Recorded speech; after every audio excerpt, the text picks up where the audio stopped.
Sir আমি একটু ব্যস্ত আছি। ব্যস্ততায় একটা নিব আর লিখলাম না চাল করলাম। আমি এম এ কুদ্দুস, সহকারী অধ্যাপক ব্যবস্থাপনা, ভারচন্দ্র ডিগ্রি কলেজ, পাবা, রাজশাহী। আজকে ব্যবসায় সংগঠন ব্যবস্থাপনা প্রথম পত্র ব্যবসায় পরিস্থিতি থেকে তোমাদের কাছে একটা গুরুত্বপূর্ণ বিষয় নিয়ে আলোচনা করব। সে বিষয়টি হলো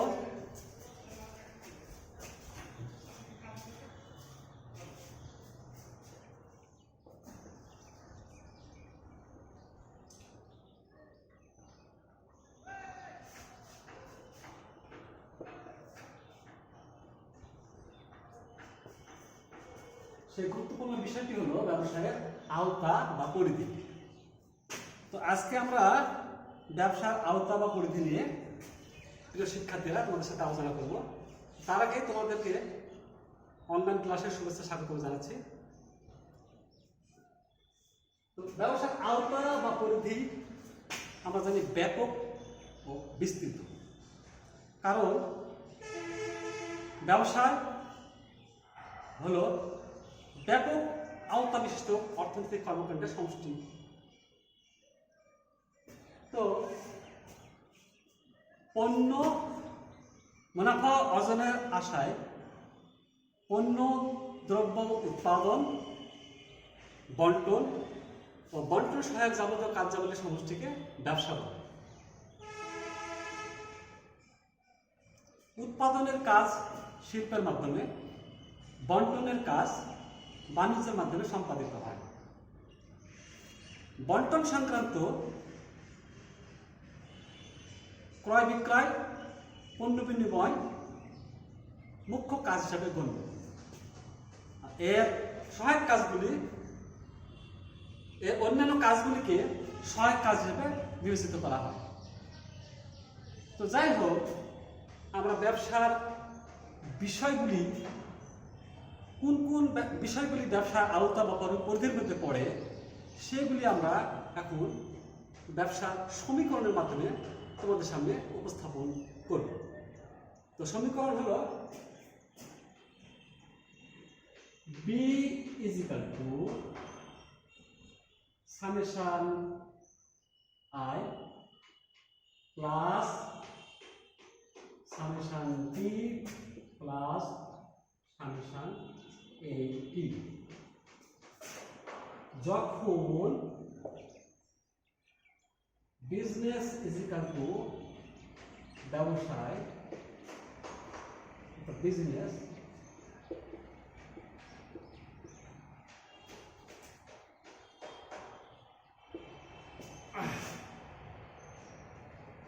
সামেশন যোগফল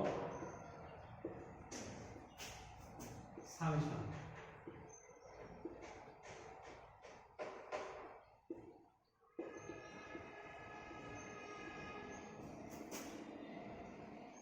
সামেশন I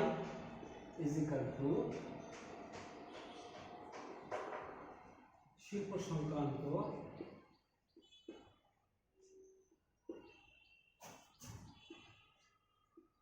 কাজের সমস্যা, যেটাকে বলে ইন্ডাস্ট্রি।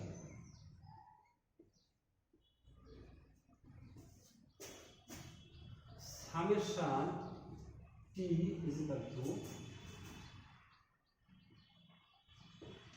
পণ্য বিনিময় বা ক্রয় বিক্রয় সংক্রান্ত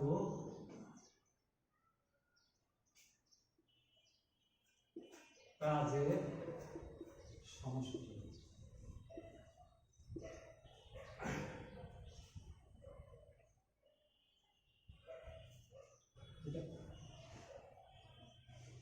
ট্রেড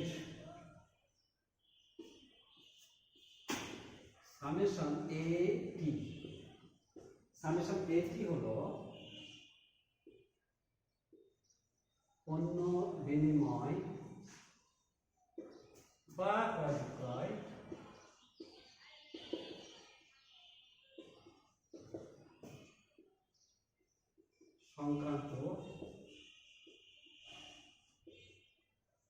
কাজের সহায়ক সমষ্টি।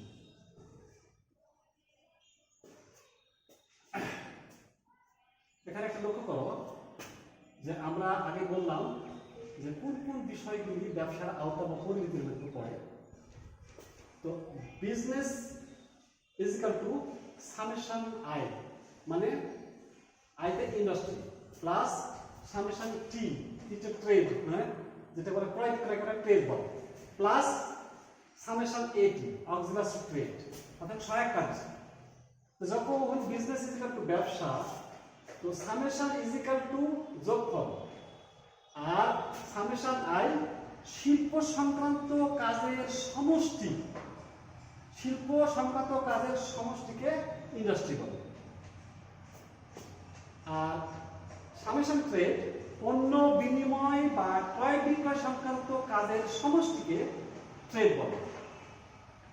আর এটি মানে অক্সিলারি ট্রেড পণ্য বিনিময়ের সময় বা পণ্য ক্রয় বিক্রয়ের সময় তার কিছু সহায়ক কাজ আছে, সেই সহায়ক কাজগুলি সম্পন্ন করা লাগে, তাকে বলে অক্সিলারি ট্রেড, যেটা বলে সহায়ক কার্যাবলী। তো এই মোটামুটি ব্যবসায়ের আওতা পরিধি বিষয়টাকে আমরা সমীকরণের সাহায্যে তুলে ধরলাম। এইবার আমরা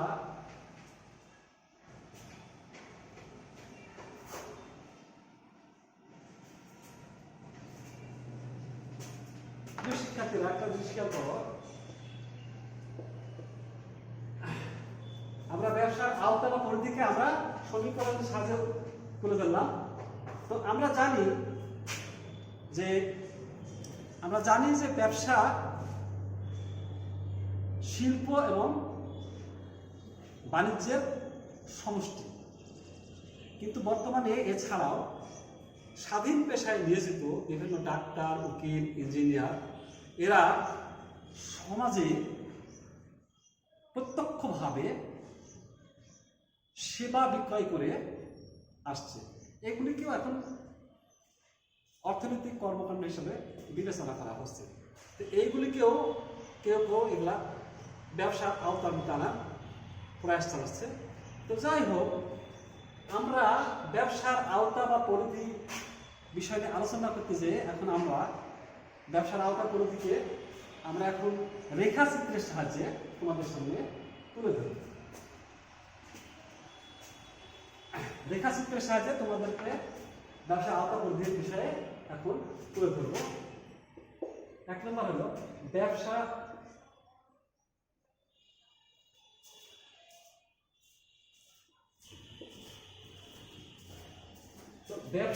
আওতাটাকে প্রথমে ভাগ করেছে তিন ভাগে। কয় ভাগে? তিন ভাগে ভাগ করেছে। একটা হলো প্রাথমিক শিল্প,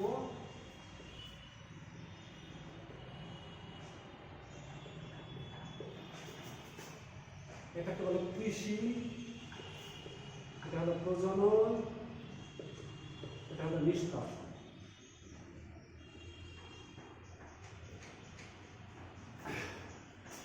দ্বিতীয় পর্যায় শিল্প হলো দ্বিতীয় পর্যায়ের শিল্প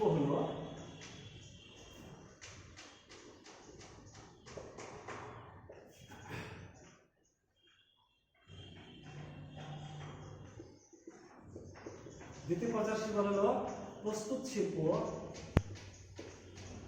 বা উৎপাদন শিল্প, নির্মাণ শিল্প এবং সেবা পরিবেশন শিল্প।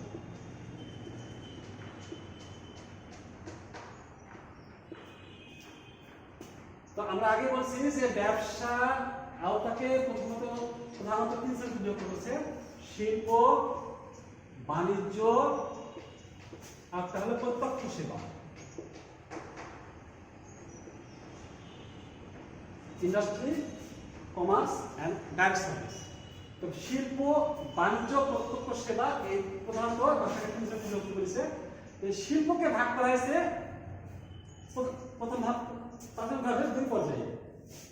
একটা হলো প্রাথমিক শিল্প, একটা হলো দ্বিতীয় পর্যায়ের শিল্প। তো প্রাথমিক শিল্প আগে আমরা শিল্প নিয়ে আলোচনা করি। আমরা শিল্প নিয়ে আলোচনা করি। আমরা জানি যে ব্যবসায়ের মুখ্য কাজ হচ্ছে উৎপাদন করা। পরীক্ষায় আসতে পারে এমসিকিউ হিসাবে যে ব্যবসায়ের প্রধান কাজ কি। আমরা পরিষ্কারভাবে বলবো ব্যবসার মুখ্য বা প্রধান বা মূল কাজই হলো উৎপাদন করা। তো এই উৎপাদনের কাজটি কে করে? আমরা জানি যে উৎপাদনের কাজ শিল্পের মাধ্যমে করা হয়। তো শিল্প কি এটা একটু বিস্তার আলোচনা দরকার আছে। আমরা জানি যে শিল্প হচ্ছে ব্যবসার ক্ষেত্রে একটা গুরুত্বপূর্ণ অঙ্গ বা একটা উৎপাদনকারী শাখা। শিল্পকে আমরা বলি যে এটা উৎপাদনের বাহন, অর্থাৎ শিল্প ছাড়া পণ্য সামগ্রী বা সেবা সামগ্রী উৎপাদন করা সম্ভব নয়। প্রকৃতি প্রদত্ত প্রাকৃতিক সম্পদ সংগ্রহ বা আহরণ করে প্রক্রিয়াজাত করে বা ব্যবহার উপযোগী করে বা বিক্রয়যোগ্য উপযোগ সৃষ্টি করে মানুষের ব্যবহার উপযোগী করে তোলাই হল শিল্পের কাজ। শিল্প দৈনন্দিন মানুষের প্রয়োজন মাফিক প্রয়োজনীয় পণ্য বা সেবা সামগ্রী উৎপাদন করে থাকে। তো অর্থনীতির ভাষায় উৎপাদন বলতে আমরা বুঝি যে বিক্রয়যোগ্য উপযোগ সৃষ্টি করা বা পণ্য বিনিময় কার্য সম্পন্ন করাকে শিল্প বলে। তো এটা হলো মোটামুটি শিল্প। তো শিল্প প্রধানত শিল্পকে আবার দুইভাবে ভাগ করেছে। এক নম্বর হলো প্রাথমিক শিল্প, দুই নম্বর হলো দ্বিতীয় পর্যায়ের শিল্প। তো শিল্প নিয়ে আমরা আলোচনা করলাম, প্রাথমিক ধারণা দিলাম শিল্প কি। তো প্রাথমিক শিল্প কি? প্রাথমিক শিল্প হলো যে প্রকৃতি প্রদত্ত পণ্য সরাসরি উৎপাদন বা প্রাকৃতিক সম্পদ সংগ্রহের প্রক্রিয়া কার্যাবলীকেই বলা হয় প্রাথমিক শিল্প। যেমন হলো খনিজ সম্পদ উৎপাদন করা, হ্যাসারি, নার্সারি, বন হতে কাঠ সংগ্রহ করা, ফসল উৎপাদন করা বা শামুক ঝিনুক পানির নিচ থেকে উত্তোলন করা, এগুলি হলো মোটামুটি প্রাথমিক শিল্পের কাজ। তো প্রাথমিক শিল্পকে ভাগ করেছে তিন ভাবে: কৃষি, প্রজনন, নিষ্কাশন। কৃষি কাজের সাথে সরাসরি জড়িতকে আমরা বলি কৃষি শিল্প। কৃষকের কাজ হচ্ছে তোমার বাংলাদেশে অধিকাংশ লোক কৃষক এবং কৃষি প্রধান দেশ। তো এই কৃষি প্রধান দেশে আমাদের দেশের জমি এবং ভূমি খুবই উর্বর। বৃষ্টিপাত, তাপমাত্রা, ভূগর্ভস্থ নদ নদীর পানি, এইগুলি আমাদের মোটামুটি কৃষিজীবনের খুবই মুখ্য অঙ্গ। তো আমাদের দেশের কৃষিখাতকে মূলত চার ভাগে ভাগ করা হয়েছে। একটা হলো তোমার শস্য বা ফসল, একটা হলো মৎস্য সম্পদ, একটা বন্যপ্রাণী বা বন্য সম্পদ, একটা হলো বন সম্পদ। চারটা উপখাতে বিভক্ত করা হয়েছে। তো কৃষকরা সাধারণত প্রতিদিন বা প্রতিনিয়তই বিশাল একটা উৎপাদনের মাধ্যমে বিশাল একটা খাদ্যের যোগান দিয়ে থাকে এবং তারা তাদের প্রয়োজনীয় দৈনন্দিন অভাবগুলি কৃষিকাজের মাধ্যমে পূরণ করে। আর আরেকটা কাজ হলো শিল্পের অধিকাংশ কাঁচামাল কৃষি থেকে সরবরাহ করা হয়ে থাকে। এই হলো মোটামুটি কৃষি শিল্পের অঙ্গ। প্রজনন কি? প্রজনন শিল্প যেটা কোনো জেনেটিক ইন্ডাস্ট্রি। প্রজনন শিল্প সম্পর্কে আমরা বলতে পারি যে অর্থনৈতিক উদ্দেশ্যে বন্য এবং তোমার উদ্ভিদ এই বংশ বিস্তার করার জন্য যে শিল্পের মাধ্যমে এই কাজটি সম্পন্ন করা হয় তাকে বলা হয় প্রজনন শিল্প। বংশ বিস্তার করা অর্থনৈতিক উদ্দেশ্যে। সেই বংশ বিস্তার কিভাবে হয়? যেমন হলো হ্যাসারি, নার্সারি, হাঁস মুরগি খামার, এইগুলি মোটামুটি আমরা বলতে পারি যে প্রজনন শিল্পের অন্তর্গত।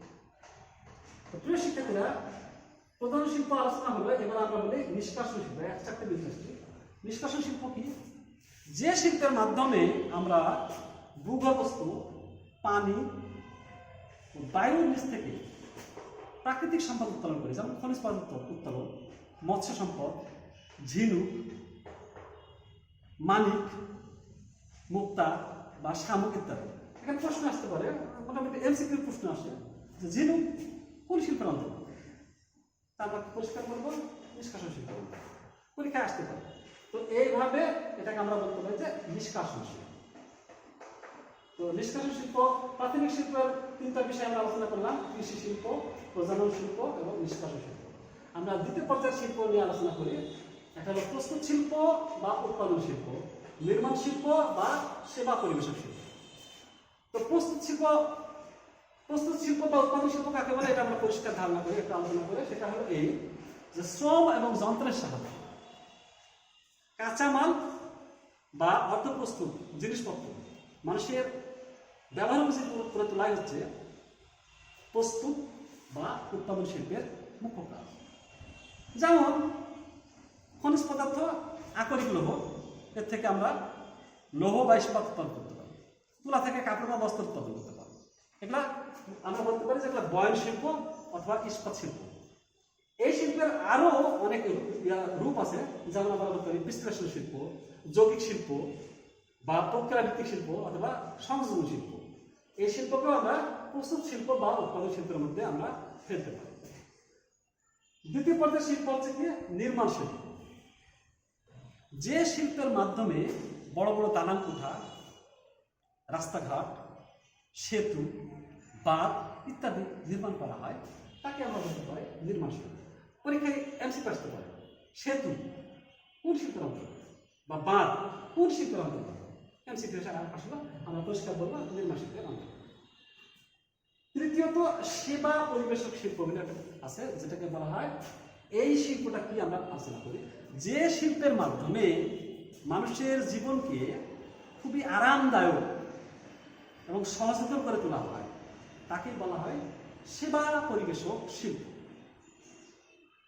তো সেবা পরিবেশক শিল্প যে একটা উদাহরণ দেওয়া যেতে পারে, যেমন হলো গ্যাস, বিদ্যুৎ, টেলিফোন, পর্যটন, কুয়াশা ইত্যাদি। তো আমরা পরীক্ষা যদি আসে এমসিকিউ হিসাবে যে পর্যটন শিল্প কোন শিল্পের অন্তর্গত, আমরা পরিষ্কার করে দেবো যে শিক্ষার্থীরা সেবা পরিবেশক শিল্প হিসাবে আমরা আখ্যা দেব। এই মোটামুটি শিল্প নিয়ে আলোচনা, আমরা প্রথমে শিল্পের ধারণা দিলাম, শিল্পের প্রকারভেদ করালাম, কিন্তু এখন আমরা আলোচনা করবো এটা বুঝে দিই। এখন আমরা আলোচনা করব কি বাণিজ্য। বাণিজ্য যেটাকে বলা হয় ক্রয় বিক্রয় বা পণ্য বিনিময়। একে আবার ভাগ করেছে প্রধানত দুই ভাবে। একটা হলো অভ্যন্তরীণ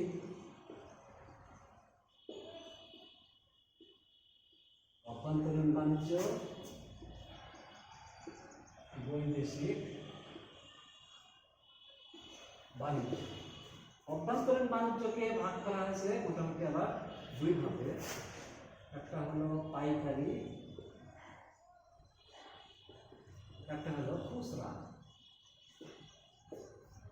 বৈদেশিক বাণিজ্যকে ভাগ করা হয়েছে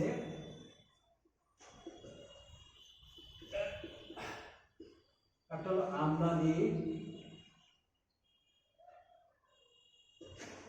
একটা হলো রপ্তানি এক্সপোর্ট, একটা হলো পুনরপ্তানি। একটু ভাবে আলোচনা করি। তো ক্রয় বিক্রয় বা পণ্য বিনিময়, যেটাকে ইংরেজিতে বলে ট্রেড। তো তার আগে আমি একটু আলোচনা করি বাণিজ্য কি। প্রিয় শিক্ষার্থীরা তোমরা একটু খেয়াল করো, কমার্স যার ইংরেজি শব্দ, বাংলা হলো বাণিজ্য। বাণিজ্য কি এটা আমাদের আগে জানা দরকার। এটাও কিন্তু ব্যবসার ক্ষেত্রে একটা দ্বিতীয় গুরুত্বপূর্ণ একটা অংশ বা শাখা। বাণিজ্য হচ্ছে বন্টনকারী শাখা, যার মাধ্যমে উৎপাদিত পণ্য বা সেবা সামগ্রী বন্টন করা হয়। তো বাণিজ্যের কাজ হচ্ছে উৎপাদনের স্থল থেকে পণ্য বা সেবাগুলি ভোক্তা বা ব্যবহারকারীর নিকট পৌঁছানোর জন্য মুনাফা অর্জনের আশায় যে সমস্ত প্রতিবন্ধকতা বা বাধাগুলি দেখা দেয়, সেই সমস্ত প্রতিবন্ধকতা বা বাধাগুলি দূর করার কাজগুলি যে প্রতিষ্ঠান সম্পন্ন করে আমরা তাকে বাণিজ্য বা ইংরেজিতে কমার্স বলি। এই বাণিজ্য বা কমার্সকে আমরা নিম্ন শ্রেণীতে বিভক্ত করেছি, এর আওতায় আমরা এখানে এসেছি, যেটাকে বলছে ক্রয় বিক্রয়, ট্রেড বা পণ্য বিনিময়। তো পণ্য বন্টন সংক্রান্ত কাজে ক্রয় বিক্রয় বা পণ্য বিনিময় হচ্ছে মুখ্য কাজ। তো পণ্য ক্রয় বিক্রয়ের মাধ্যমে আমরা জানি যে পণ্যের মালিকানা হস্তান্তর হয়, অর্থাৎ ব্যক্তিগত বা সত্যগত বাধা দূর হয়, যার পরে একজন ভোক্তা বা একজন ব্যবহারকারী তার কাছে পণ্য পৌঁছলে সেই পণ্যটি ব্যবহার করতে পারে বা সে তখন তার অভাব মোচন হয়। তো ক্রয় এবং বিক্রয় বা পণ্য বিনিময় কাজ যতক্ষণ পর্যন্ত সম্পাদন না করা হবে ততক্ষণ পর্যন্ত ভোক্তা বা ক্রেতারা পণ্য ব্যবহার করতে পারবে না, তাদের অভাব মোচনও সম্ভব নয়। কারণ আমরা নিশ্চিতভাবে বলতে পারি যে বাণিজ্য ব্যবসায়ের একটা গুরুত্বপূর্ণ শাখা হিসাবে দেখেছি। তো ক্রয় বিক্রয়ের মাধ্যমে আরও জানি যে এটা মুনাফার্জন ব্যবসায়ী করে, হয়তো উৎপাদকের কাছ থেকে বা আমদানিকারকের কাছ থেকে তারা কম দামে পণ্য কিনে বেশি দামে বিক্রি করে তারা মুনাফার্জন করে, অথবা নিজেরাই কাঁচা মাল সংগ্রহ করে কম খরচ উৎপাদন করে বেশি দামে ওই উৎপাদিত পণ্যগুলা বিক্রি করে মুনাফা অর্জনের প্রয়াস চালায়। এটাই হলো মোটামুটি বাণিজ্যের কাজ। আবার কি করে, সেই উৎপাদিত পণ্যগুলি আবার বিভিন্ন ভোক্তা বা ক্রেতার নিকট ক্রয় বিক্রয়ের মাধ্যমে তারা মুনাফা অর্জন করে। এইভাবে একাধিক ধাপে ধাপে তারা ক্রয় বিক্রয়ের কাজগুলি বা পণ্য বিনিময়ের কাজগুলি সম্পন্ন করে, শুধুমাত্র অভাব মোচনের জন্য এবং নিজেদেরও মুনাফা অর্জনের আসে। তো এই কাজগুলিকে আমরা ভাগ করেছি প্রথমে অভ্যন্তরীণ বাণিজ্য। আচ্ছা, অভ্যন্তরীণ বাণিজ্যটা কি? একটা দেশের ভৌগোলিক সীমা রেখার মধ্যে যখন ক্রয় বিক্রয় সম্পন্ন হয় আমরা তখন বলতে পারি তাকে অভ্যন্তরীণ বাণিজ্য। তবে দুইজনকে কিন্তু একই দেশের বাসিন্দা হতে হবে বা অধিবাসী হতে হবে, তো এটাকে আমরা অভ্যন্তরীণ বাণিজ্য বলতে পারি।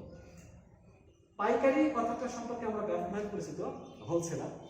পাইকারি কাকে বলে? পাইকাররা করে কি, একসঙ্গে উৎপাদকের কাছ থেকে বা আমদানিকারকের কাছ থেকে অধিক পরিমাণে পণ্য বা সেবা সামগ্রী ক্রয় করে খুচরা বিক্রেতার কাছে তারা বিক্রয় করে। এইভাবে তারা ব্যবসায়িক কাজ সম্পন্ন করে এবং মুনাফা অর্জন করে। তো পাইকারদের একটু চলতি মূলধনের একটু পরিমাণ বেশি লাগে, যেহেতু তারা একযোগে অধিক পরিমাণ পণ্য সামগ্রী ক্রয় করে। এবং পাইকাররা কার মাঝে অবস্থান করে এটা আমাদের জানা দরকার। পাইকাররা সাধারণত অবস্থান করে উৎপাদন এবং খুচরা ব্যবসায়ের মাঝখানে তারা অবস্থান করে, মিডল হিসেবে। তো প্রিয় শিক্ষার্থীরা, পাইকারি সম্পর্কে আমরা আলোচনা করলাম, এবার আমরা আলোচনা করছি খুচরা ব্যবসায়ী। তো খুচরা ব্যবসায়ীরা সাধারণত আমরা জানি যে এরা পাইকারের কাছ থেকে বা অন্য কোনো উৎস হতে পণ্য বা সেবাগুলি ক্রয় করে এবং তারা চূড়ান্তভাবে ভোক্তা বা ক্রেতা বা ব্যবহারকারীর নিকট তারা পৌঁছানোর ব্যবস্থা করে এবং তারা অল্প অল্প করে মালামাল বিক্রি করে। এইভাবে তারা দৈনন্দিন কার্যগুলি সম্পাদন করে। তো খুচরা ব্যবসা করতে গেলে একটু পুঁজির পরিমাণ কম লাগে।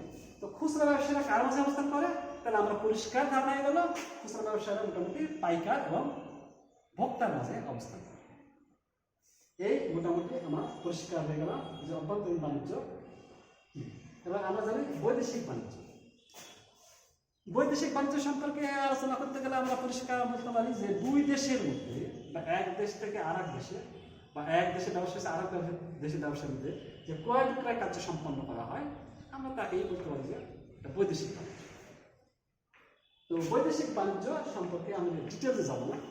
তো এটাকে ভাগ করা হয়েছে আমরা আমদানি মানে ইম্পোর্ট, রপ্তানি এক্সপোর্ট এবং পুনরুৎপাদন রিএক্সপোর্ট।